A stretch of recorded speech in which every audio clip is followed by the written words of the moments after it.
with crutches. They called it wrong. You know, they really called it wrong. He approaches music the way he approaches everything in life, with passion and with joy. Maybe another child would have caved under the pressure and become dysfunctional. For me, I think you have to have the ability to evolve. It was like fireworks. Boom, boom, boom, boom. You find as you're getting older, you don't like anybody.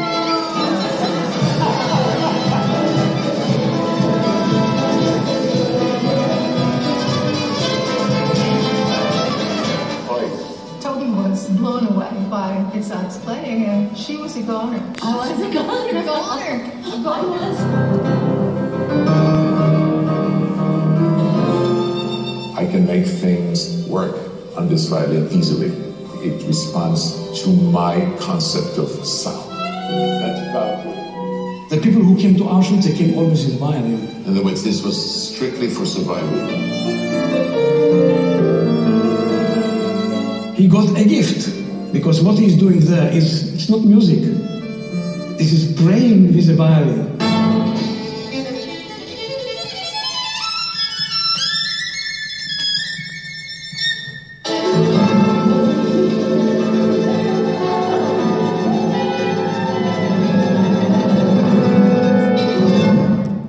Here is young Itzhak Perlman of Israel, and he's just magnificent. Let's have a wonderful welcome for this young.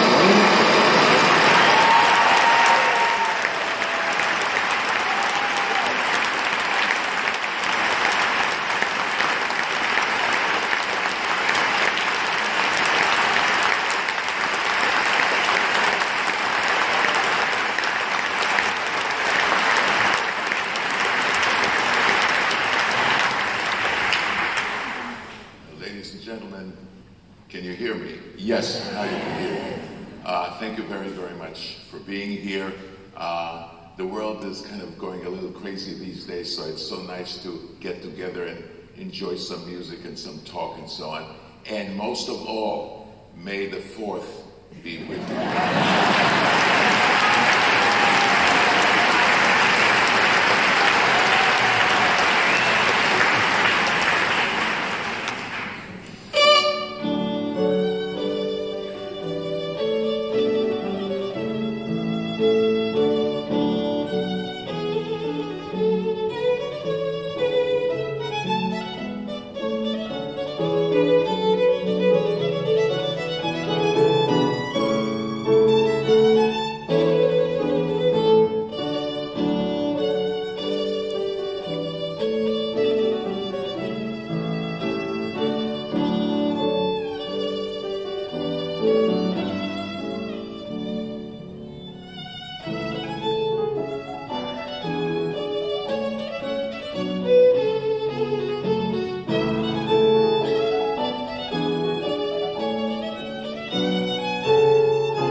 This piece, written by Fritz Kreisler, was called Tempo di Minuetto.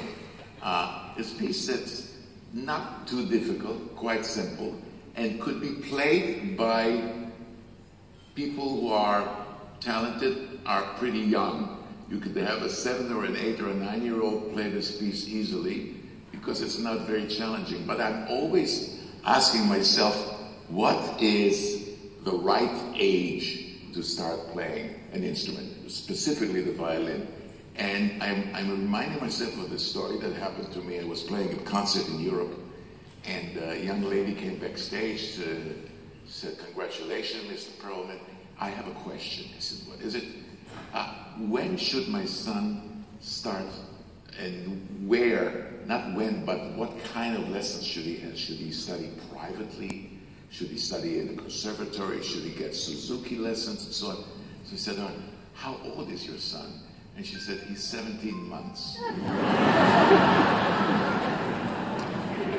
So I said to her, you were kidding, right? She said, no, she was deadly serious. And so I guess it's never too early to start. Why don't we watch this and see? And how old are you? 2.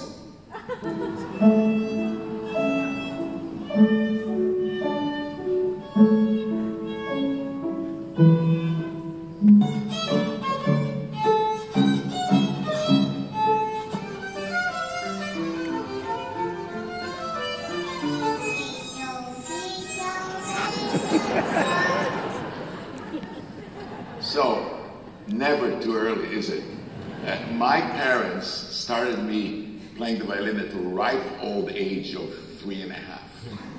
Actually, my parents came from Poland to Palestine and Israel in the early 1930s. They came separately.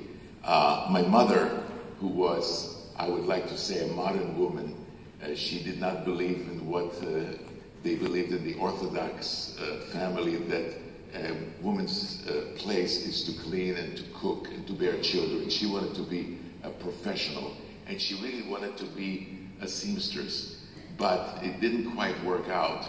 But she had a brother, and that brother actually was a violinist. He played for bar mitzvahs and for weddings, but he was also a barber. So he taught her how to cut hair, so that when she came to Palestine at that time in the early 30s, she immediately got in touch with a group of barbers, and that's how she made her living, cutting hair. Now, my father, who came separately, did not have a specific profession, so he did what he could do. I mean, he would pick oranges, he would go into construction, and so on. So when they left, when they met in Tel Aviv, they decided that maybe the best way to do is to go the route place, and they actually found a barber shop downtown Tel Aviv that was available for sale for a hefty sum of £9 sterling, which at that time was absolutely an incredible amount of money, and they had to borrow, and that's how they started the business. Only one problem. The problem was that my father had no idea how to cut hair. So my mother taught him how to cut hair, and that. Of course, what they had to do is they had to find a place to live, and they found a small room. I think it was 5 by 8, across the street from the barber shop. That the people sublet that room, and no kitchen, nothing, just barely a place for a bed and so on. And that's when I come in. Now, when I come in, there was I'm talking about I was born in 1945, so we're talking about 1948, 49, and there was a lot of problems there. The British were shooting at the Jews were shooting at the Arabs, everybody was shooting, and then apparently I had my crib at the corner of that little room, and there my parents were telling me how there was stray bullets over my head and so on, but it was very exciting, to say the least.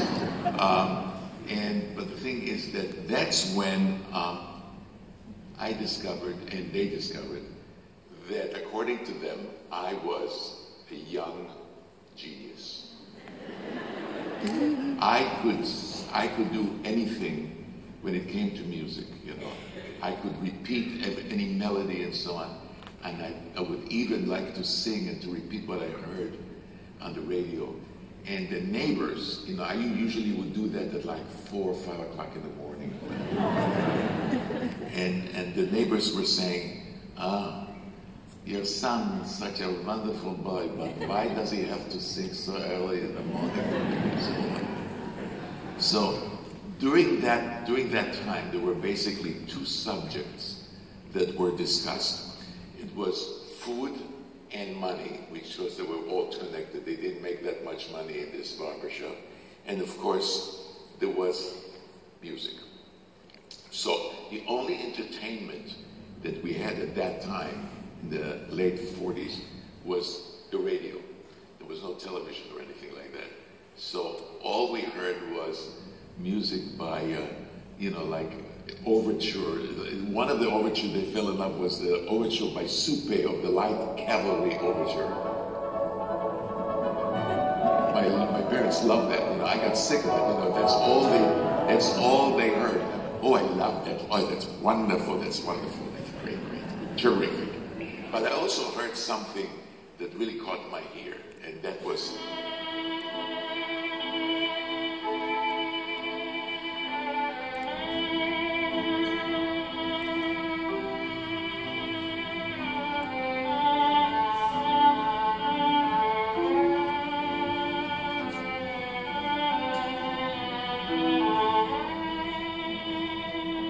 Well, that really impressed me. That was, by the way, it was Yasha Heifetz playing a piece called The Hebrew Melody by Achron.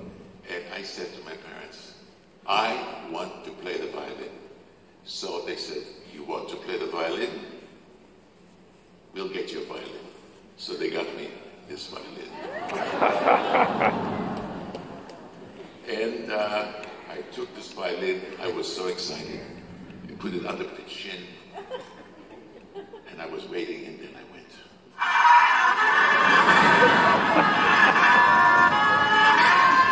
I said, wait a minute, that's not Heifetz. And immediately threw it under the bed. That's it. I'm quoting my parents. You threw the violin under the bed. So that was the end of my violin infatuation. So what goes next? Next was food. We were talking about food.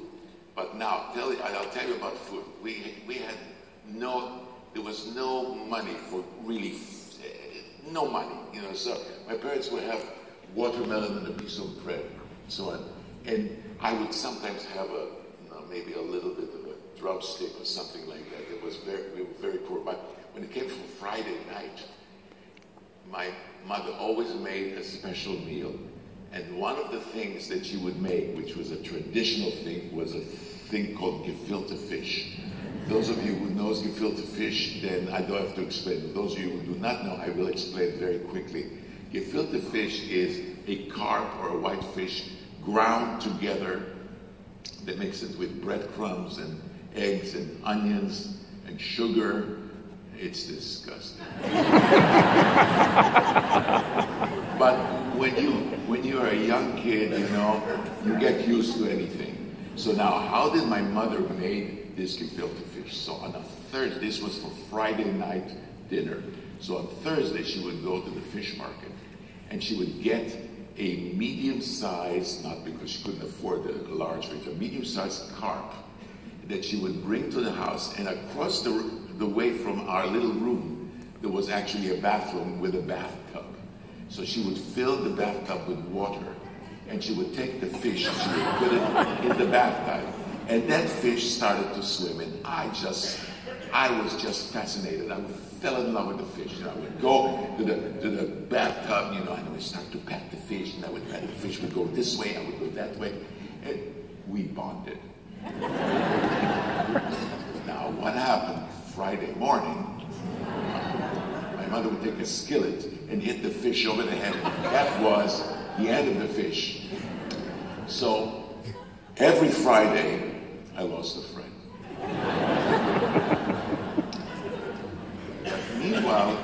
that time, I had actually a pretty normal childhood. You know, I had a little scooter that I would scoot around the neighborhood, which downtown Tel Aviv was not particularly conducive to scooters, but I did it. I would go to kindergarten, I would have some friends, and so on and so forth. But then, one morning, I woke up and I couldn't get out of bed. I tried to stand up and nothing was happening. And I had no idea what it was, and my parents had no idea what it was. But then when they discovered that it was an epidemic, the polio epidemic in 1948, and it affected a lot of children. And I was lucky not to hit, it didn't hit my lungs, because a lot of the kids were caught being in iron lungs and so on. But my life totally changed. From running around with a scooter, I had to go and fit myself for leg braces and crutches and special shoes and so on and so forth. And it was a particularly depressing time, but when you're a kid, you get used to anything. And then the fact that music came back onto the front burner. My parents said, "Would you like to play music?" And I said, "Yes, I would like to play." So the important thing was finding a teacher. How do you find a teacher? Well, my parents, after work, they would always go to the Broadwalk in Tel Aviv, and they would look at, and they would go and they would pass cafe houses. And one night they passed a cafe house that had some music coming out.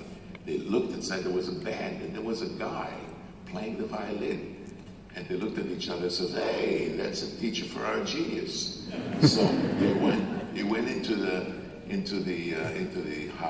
cafe shop, and they looked at it and says, "Do you teach?" And he saw them coming, so he said, "Yeah, sure, I teach." So they invited him to our little apartment, you know, and he became my first violin teacher. Now, I don't remember that much from those times, but I do remember what he looked like.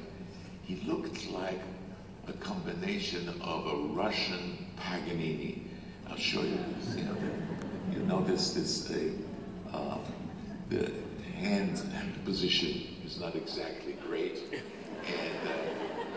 And what he did was that he gave me, one of the things that he gave me a book of beginners pieces. It was called A Serenade by Schubert. And they would always say, "Come on, play the Serenade by Schubert, play it, you know." And I could hardly play it, but they said, "Come on, you can play it." So anyway, I would like to play it for you. So just imagine my parents are listening to the Serenade by Schubert.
this teacher, now my parents had no idea how good that teacher was, but they knew that he was no good.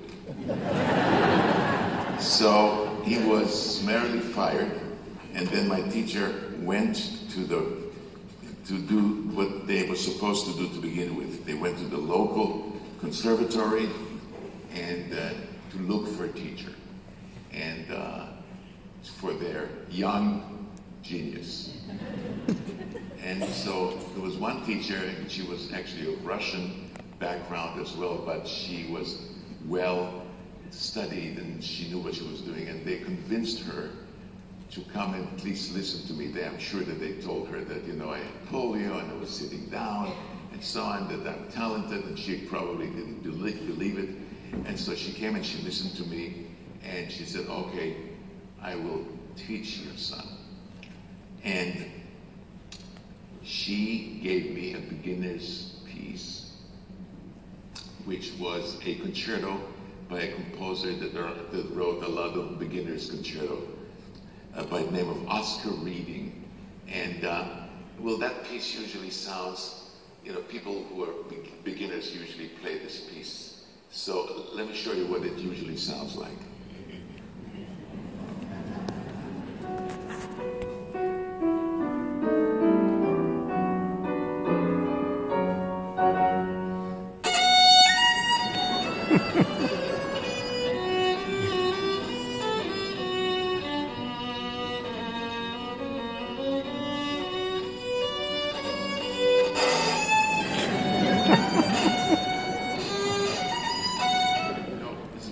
Very difficult to do this. You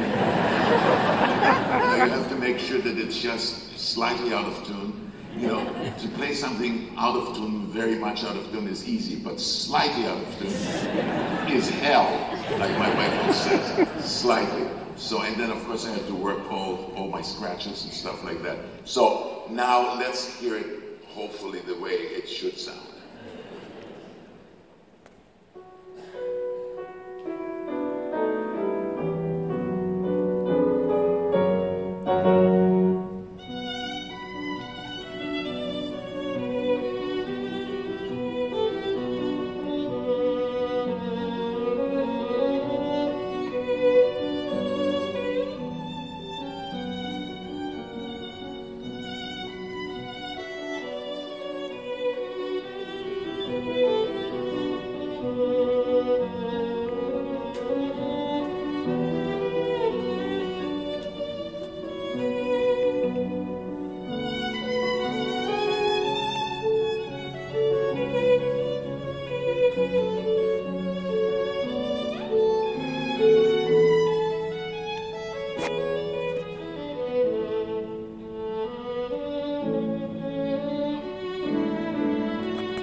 teacher started to give me lessons, and what happened was that it was very, very interesting because the first time that I actually recorded something that I heard, my recording was of that piece, and I can tell you that I was very unhappy.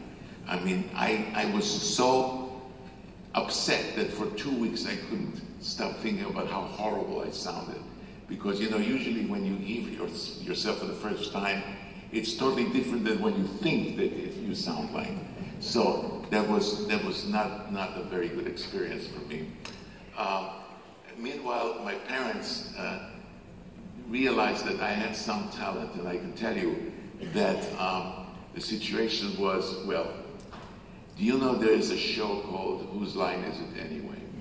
Which has a panel, and they have, you know, they have assignments to do certain things, you know, to do imitations, to write something, etc. In Israel, there was a show called 3 in 1 Boat, and they had 3 or 4 people, panelists, writing in the newspaper, poets, etc. And their assignment on that week that we heard on the radio was make up a Jewish curse. I'll give you an example of what's a Jewish curse. May you lose all your teeth except for one, and that should have a toothache.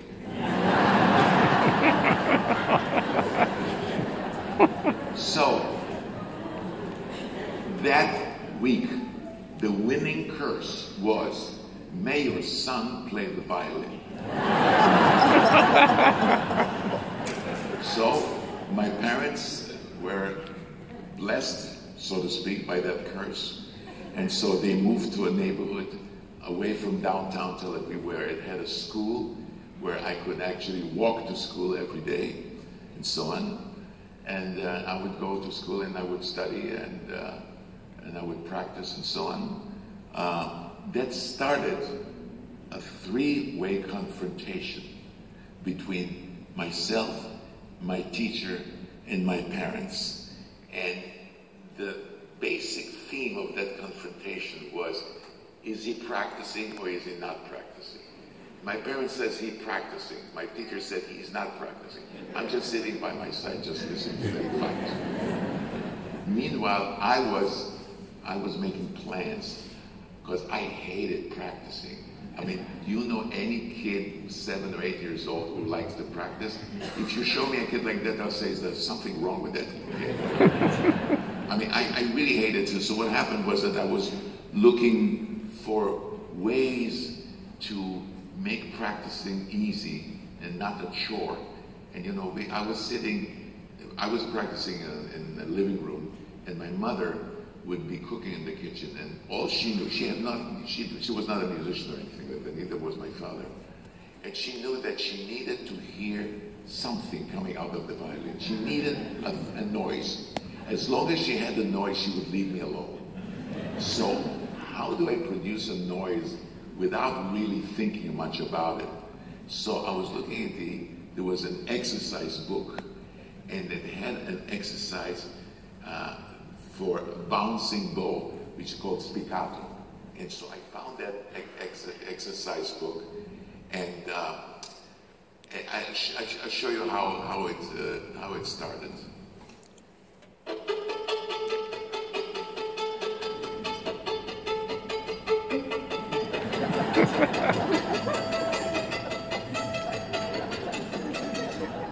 So there were kids behind me playing outside, and I was while we're making the noise, you know, and I was looking outside, and my mother would leave me alone. She will also, one of the things that my parents would do is they would invite charlatans. They would have people who had cures for polio. They had no idea. They would come and they would say, you know, if you do this diet, you know, your son will walk in 3 months. Or if you do this, he'll do it. If you eat that, and if you did that. Meanwhile, I just did whatever I did. And the minute there was a diet thing, I would hate it. Because, you know, food for a diet cannot be good for you, right? So, but they also took me to a person, and some of you may know the name Feldenkrais. and he was he basically was very famous. That's him right here, and he was massaging me after I had a terrible diet. You know, so.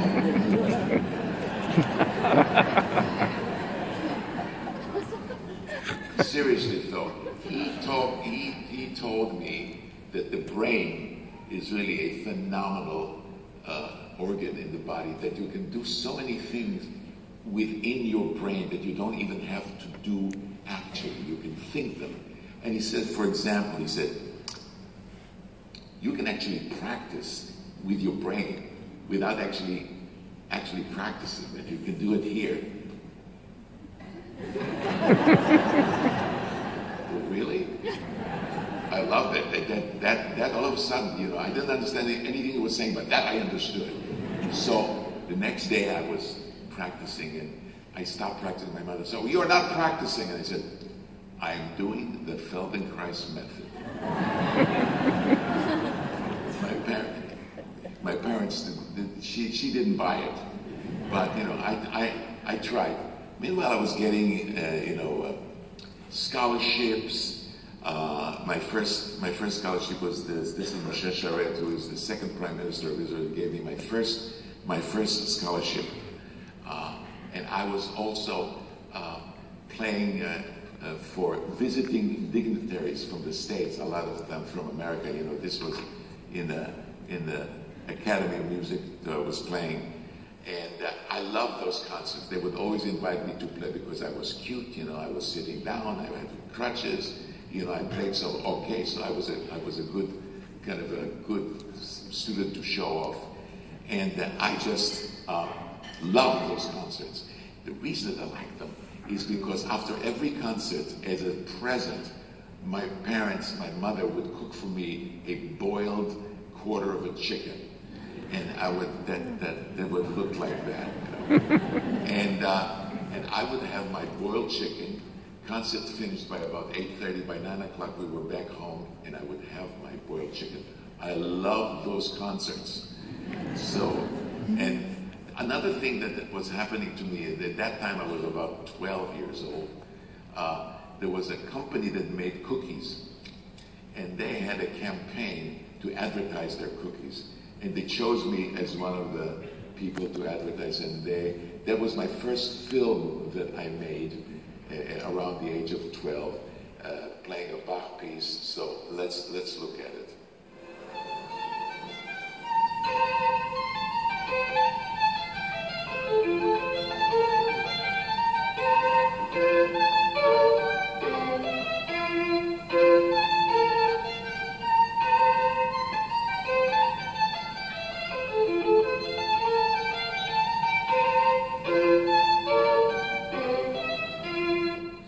I think that's pretty good for a 12-year-old.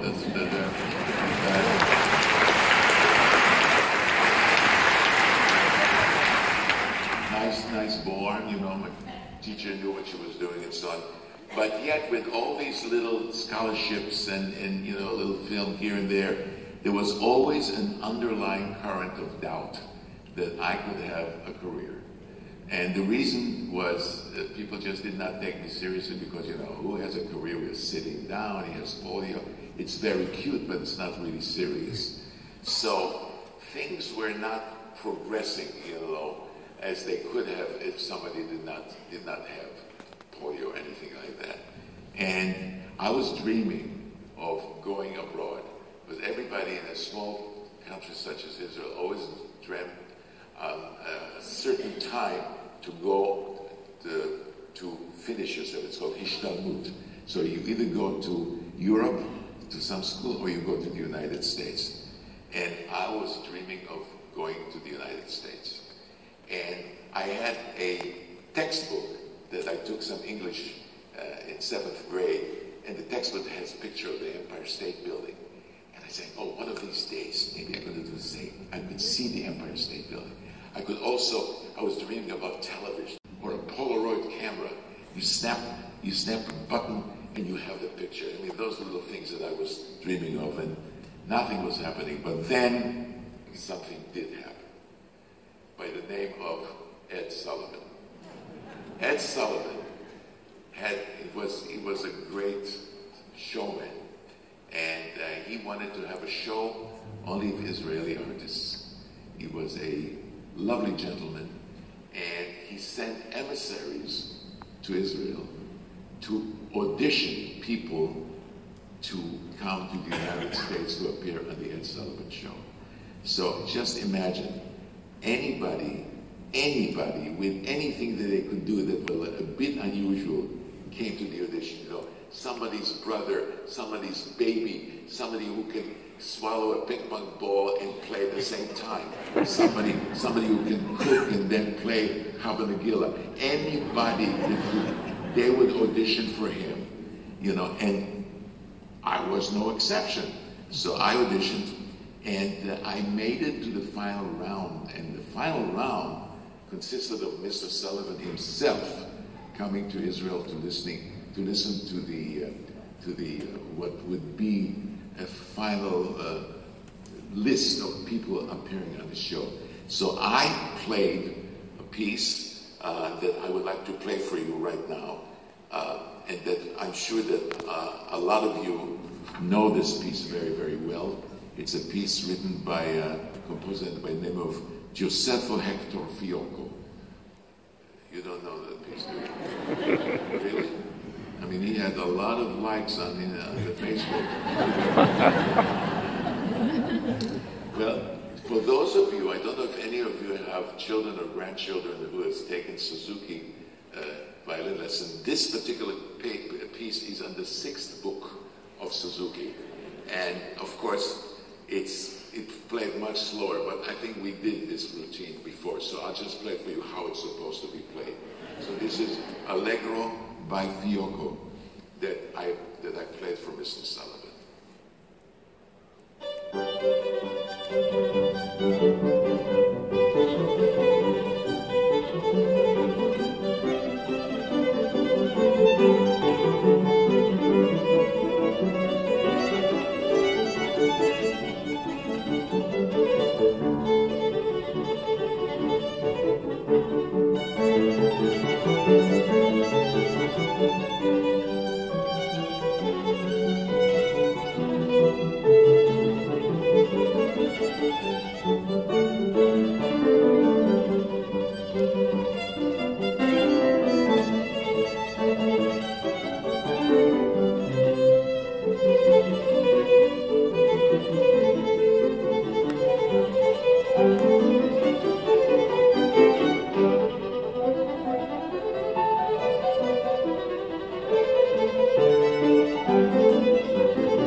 So I played this piece, and Mr. Sullivan says, okay. he said, all right, you're gonna be in my shoe. How do you like this Jewish imitation of Mr. Sullivan? Not so good, but you know, it's the best I can do. So we are coming to the United States on a large airplane that was before jets.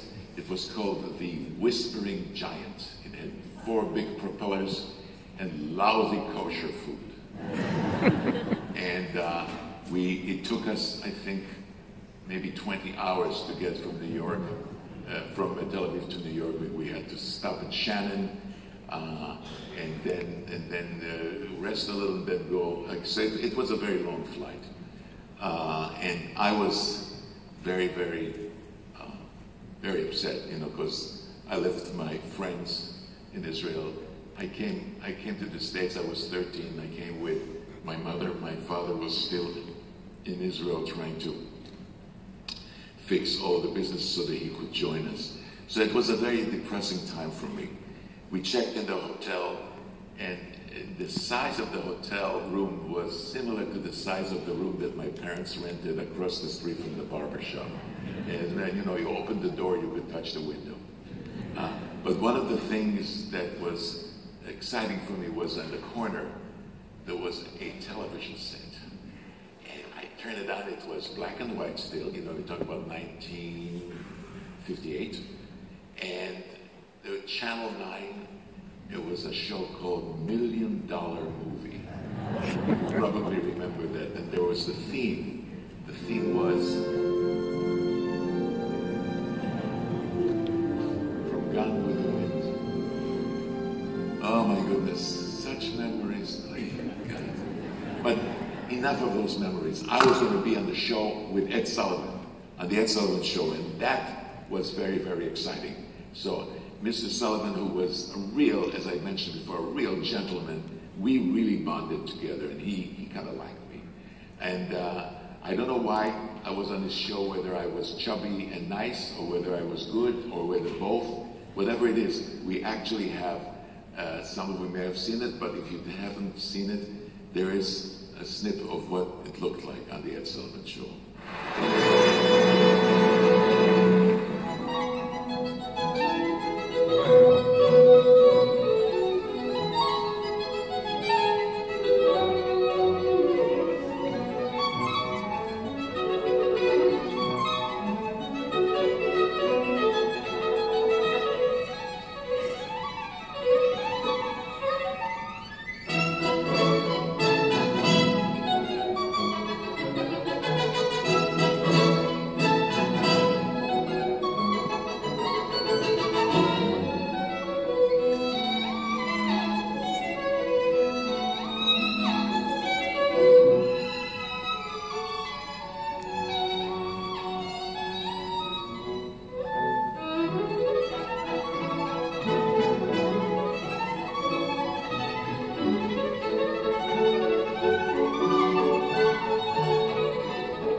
Sullivan, who was, of course, the king of the variety show, you know, so after this show, I appeared twice more on his show because he wanted me to be a regular on his show because he kind of liked me. But the original show went on tour, and it was called the Ed Sullivan Cavalcade of Itzhak. They had a 14-year-old ballet dancer, a Yemenite coloratura soprano, an Israeli folk dance. They even had a radio personality who recited a poetry. I don't know why he was there, but he was there. But they also had a shadowgrapher. For those of you who don't know, a shadowgrapher is a guy that walks with a screen and a lamp, and he makes shadows with his hands, like silhouettes. And Mrs. Sullivan loved that. So, and he thought that shadowgrapher was really a great act. As a matter of fact, we have a little thing of Mr. Sullivan. That's the shadowgrapher. And there he goes.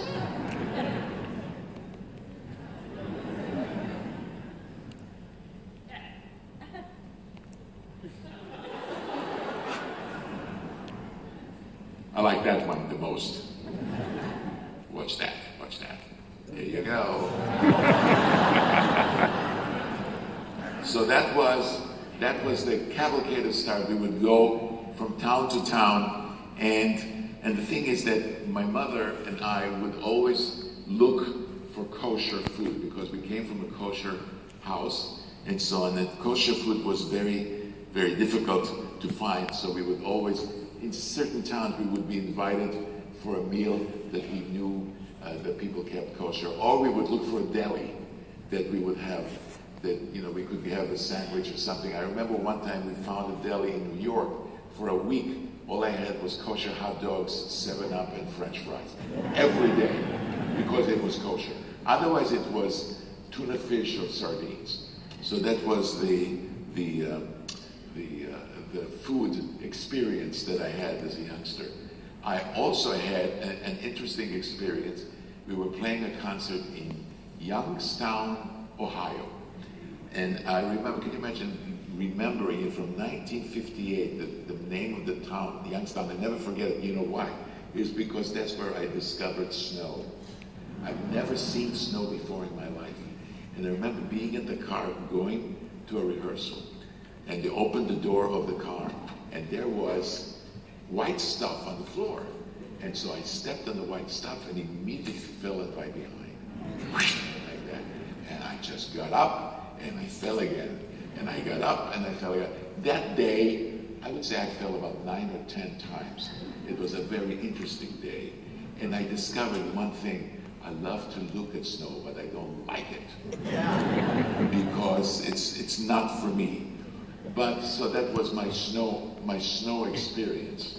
And but the most important reason that I came to the States, not only to appear on the wonderful Ed Sullivan show, was to study at the Juilliard School with a teacher that I heard about in Israel by the name of Ivan Galamian.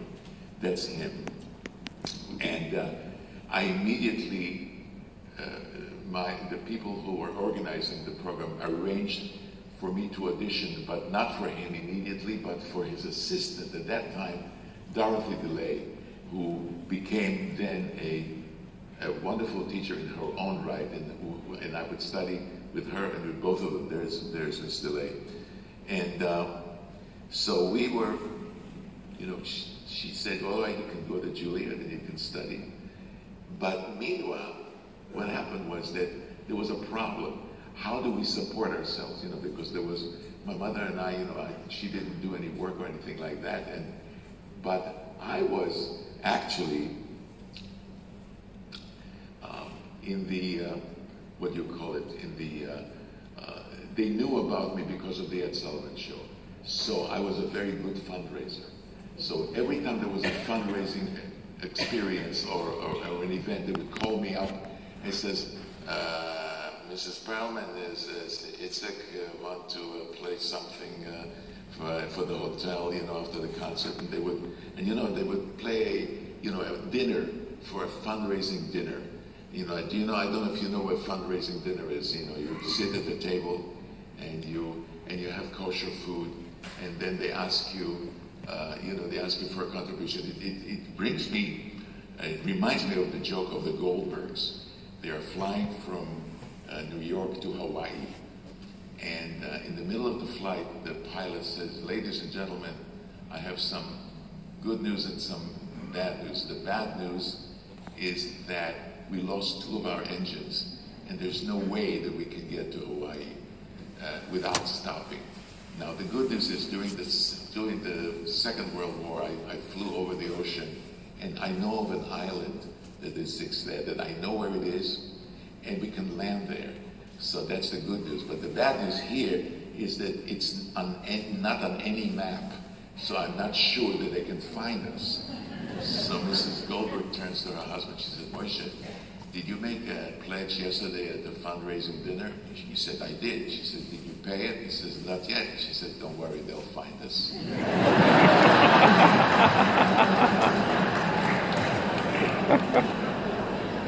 So anyway, so to go back to how that event was, you know, they would have the dinner, and around 11 o'clock, chubby me would come, cute me would come and would play a few pieces, maybe 2 or 3 pieces, and then I would get paid. So one of the pieces that I would always play is a piece by Chrysler called Tambourine Chinois, which I think raised a few $1,000s. So let's see what happens.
Summers, I would go to a place called the Meadowmount School of Music, which is a place where Mr. Galamian and Mr. Lay taught, and that's where I would do some serious practicing, because I hated to practice, as I said to you before, and I would practice barely 3 hours every day, which for people like students, 3 hours was really nothing, but at Meadowmount, I practiced 5 hours. Why? I was shamed into it, because everybody else was practicing, so I had to do it as well.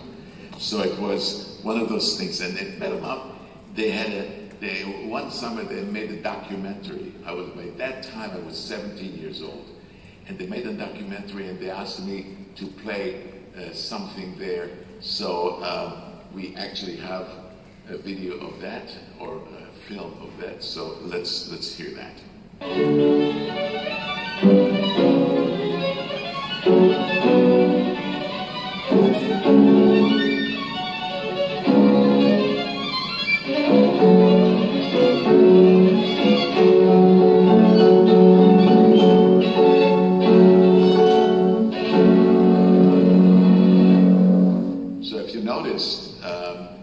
Mr. Galamian, who is standing there with the bow, was not renowned for paying a lot of compliments. So let's see what he's doing. Let's look at that in slow motion and see what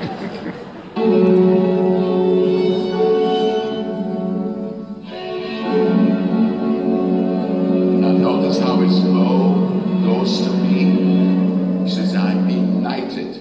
That's his quiet way of saying, it's pretty good. That's the way he used to talk all the time. So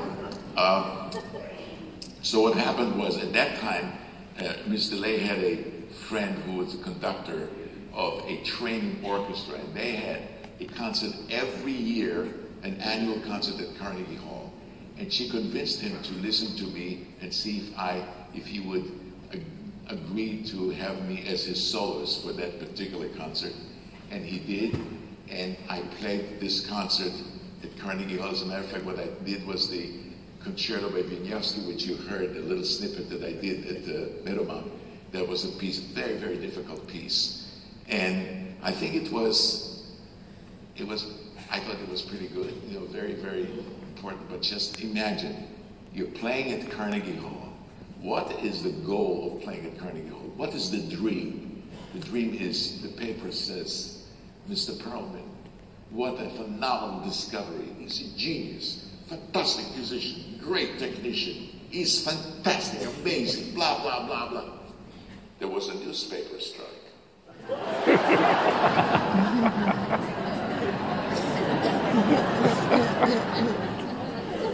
So no review.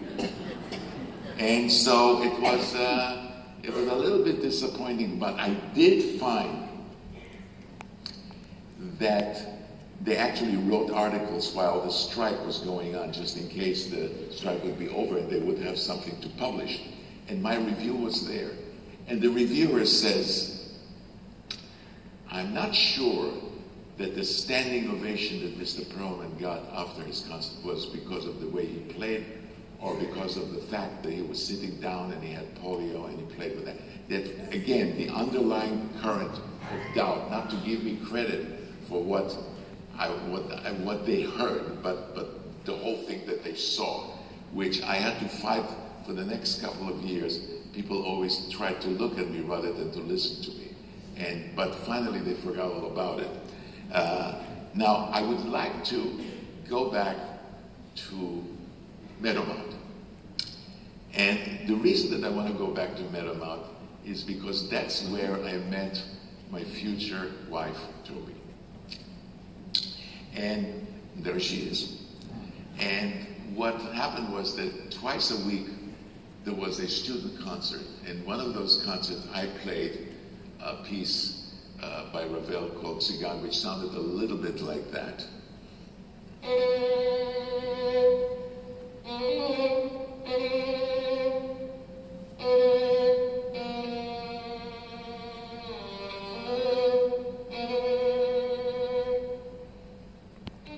Now, Toby heard this piece, and she came backstage, and she said to me, "Will you marry me, please?" So after a while, I did.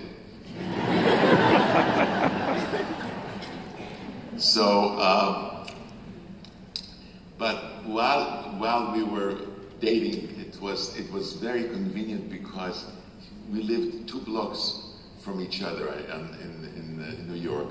I lived on Broadway, she lived on West End Avenue, and we would share music together, stuff that I didn't hear before.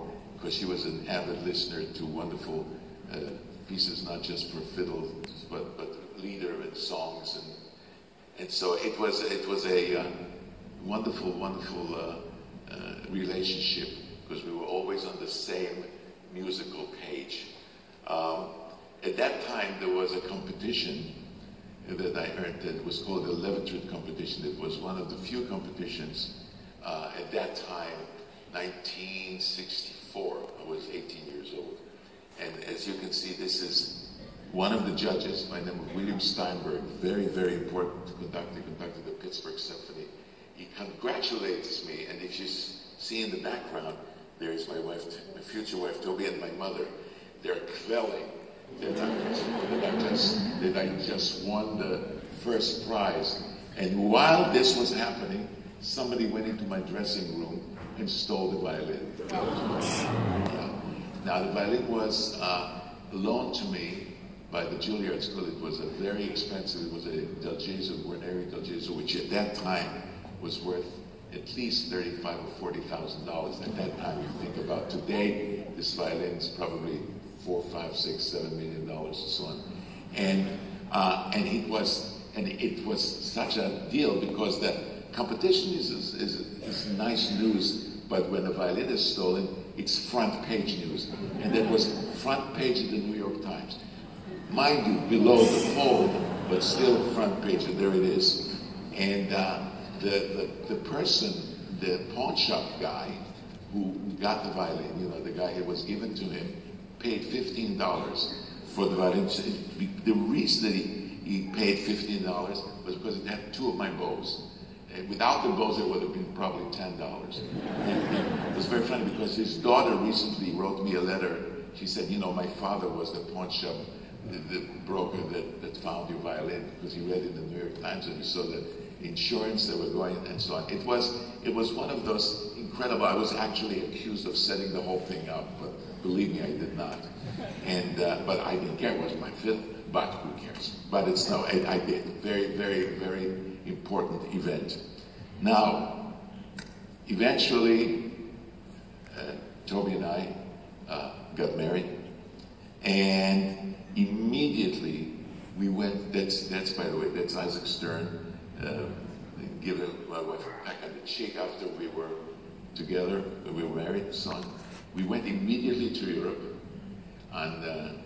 not on vacation, but on a working tour. I had some concerts and so on and so forth.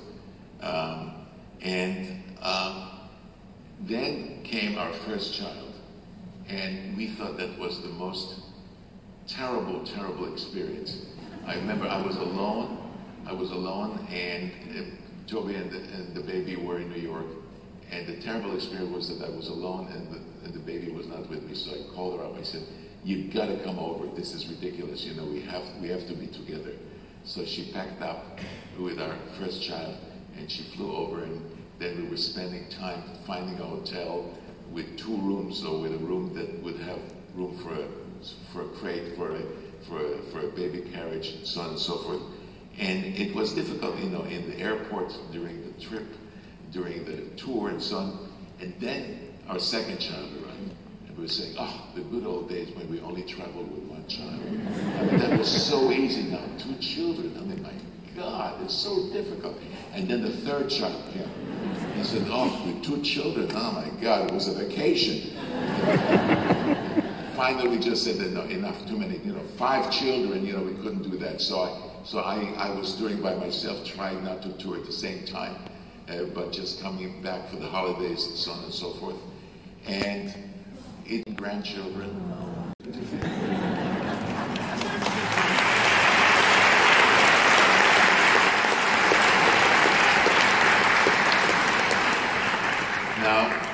Now people are always asking me, what kind of highlights can you think of in your career? And you know, there's so many of them. So I just thought that I would choose a couple.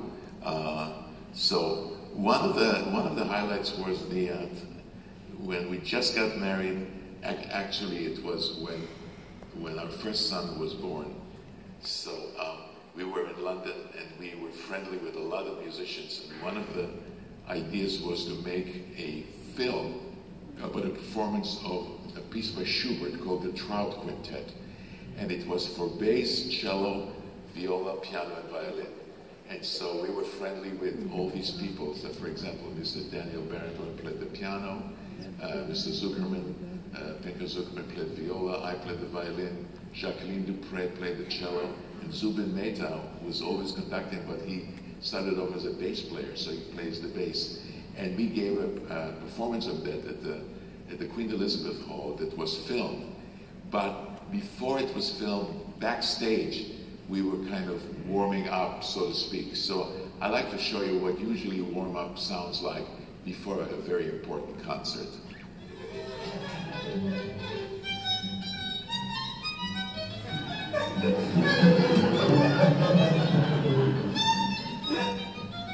That's supposed to be Kazan's playing max. Come on, let's start the first Let's one. make our members. Oh, God. Come on. We all have Come on, ours. just a minute, I play the bass. So basically, we have ours. Yeah, he knows how to play the E. Just a minute, come on. You play the accompaniment. Just a minute. Okay.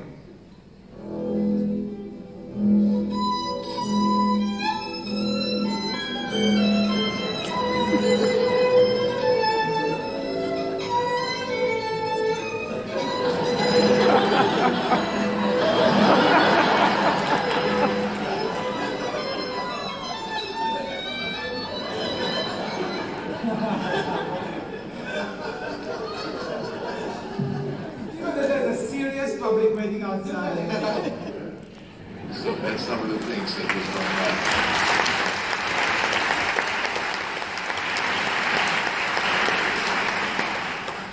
I, on the other hand, was extremely hot. So I made the cover of Newsweek, and then I was supposed to be top fiddle. I don't know what top fiddle means. Somebody who spins a top. I have no idea. But I was doing this. Then, I was campaigning because I hated steps. So there was a huge campaign that says, I hate steps. Which I hope many architects got a hold of that just so that, because I really do, they're a pain in the neck.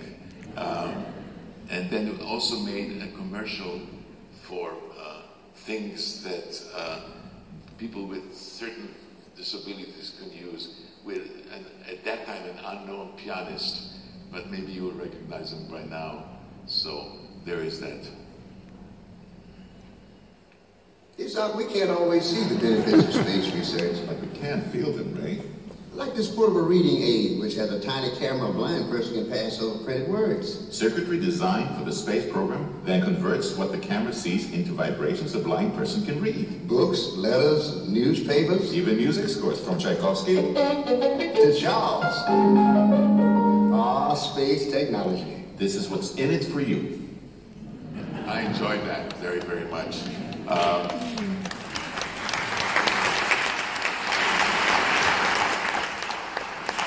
One of the TV shows that we would always watch with our children when they were growing up, I'm sure that you know what it is, called Sesame Street. And I was very, very privileged and lucky to be able to participate in several episodes. And I'll show you one of my favorite episodes. We're talking about difficulty and easiness, so why don't we look at that?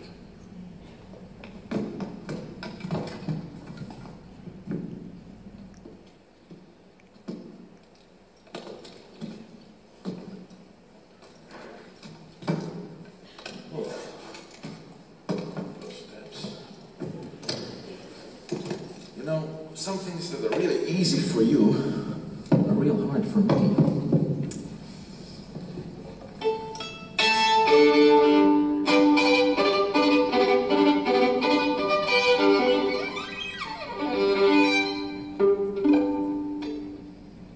Yeah, but some things are easy for you that are hard for me.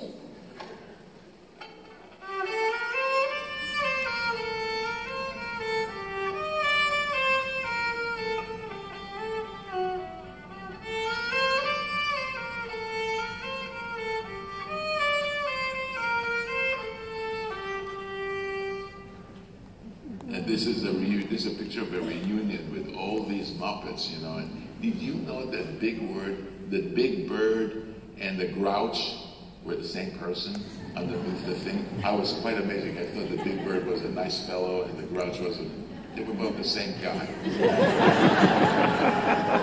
which in this reunion we saw. It was the 50th anniversary of Sesame Street. So now the next video I want to show you was something that I was totally out of my mind doing. And you know what? I don't want to say anything. Just take a look at that.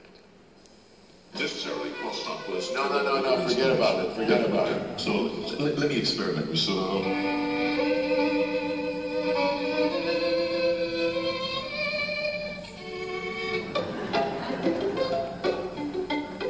Combining music in a croissant is nothing... usually it's just the croissant has to be good. This happens to be flaky and good. Is that flaky enough?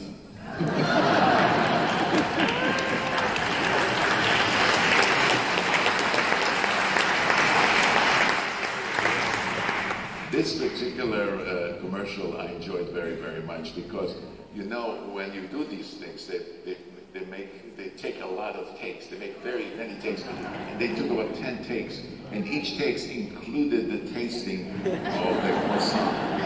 So it was breakfast, lunch, and dinner for that one day.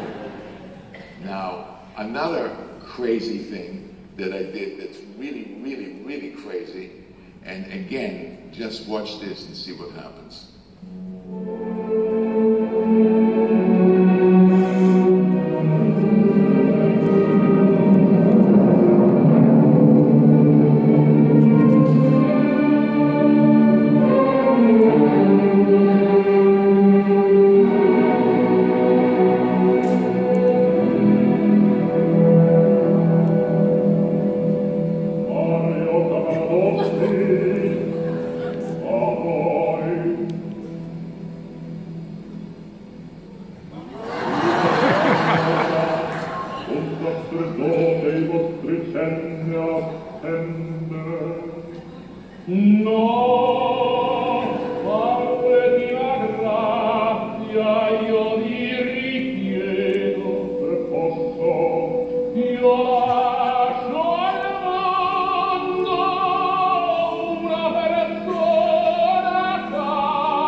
Well, he was good too.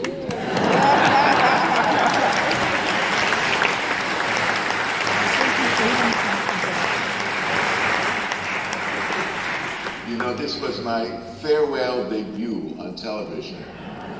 I have never sang in front of an audience before, and this, I was singing in front of an audience that's live television. So I was, you know, in retrospect, I was out of my mind, but, you know, I just did it, you know, and I remember having a few singing lessons like the year before with some old, wonderful teacher, and I didn't want to tell her that I was going to do this because I don't know, she would think that I was crazy, but she called me up, she says, I heard that it was very good, so I was very, very happy. Now, a very important part of my life was PMP, the Perlman music program that my wife started almost 30 years ago. It's given me the opportunity not just to teach seriously, because I'm teaching at the Juilliard School and I taught at the Brooklyn College, but to also start conducting. This is a school for kids who are very talented string players, and there's a string orchestra that you can see here that I'm conducting. And it was, my wife said, why don't you coach them? And coaching was like a code word for conducting. So I only used a pencil instead of a baton, because if you use a pencil, you're a teacher, you're not a conductor. So I did that, and that is one of the most important elements of what I do as a musician. And I always tell my students, you know, you always have to be a teacher as well as a musician. And so teaching and conducting and playing are the three things that I love doing, And the Perlman music program was a very important element in that. So now, I don't think that I can finish this program today without this final piece that I want to play for you. Now, this piece, I would like to tell you a little story. One day the phone rang, and I said hello, and the person said, "Hello, Itzhak. Hi, this is John Williams." This is a very good invitation, by the way. He says, "I'm writing a music for a piece, the movie that Steven Spielberg is directing and doing by the name of Schindler's List. I hear a violin. Are you interested?" So I said, "I'll think about it." So we hung up, and Toby, my wife, said, "Who was that?" I said, "It was John Williams. He wanted me to do this music for Schindler's List." So what she said, "What do you say? What do you say?" I said, "I'll think about it." She says, "What do you say? Think about it? John Williams calls you. It's a movie with Steven Spielberg, and you think about it?" So I called the next day, and I said, "Okay, I'll do it." So, but today we won't do that. Yes, we will. So we'll play for you the theme from Schindler's List. So I hope you enjoy.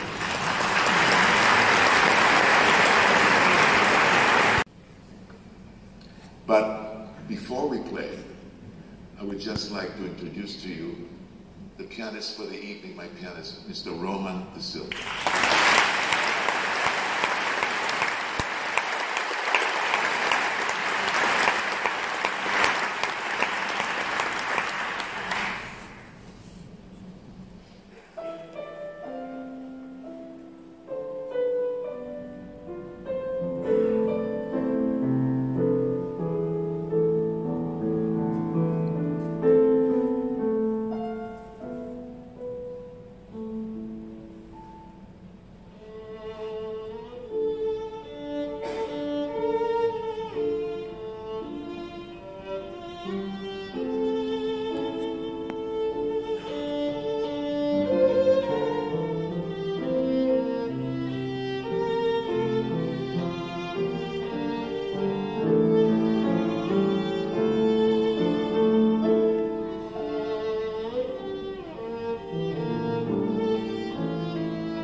saying this is Hungarian dance number 1 by Johannes Brahms, because it's a single dance. So Brahms with an S, that means we would have played 3 or 4. But because we're playing a single one, the S is silent, so it's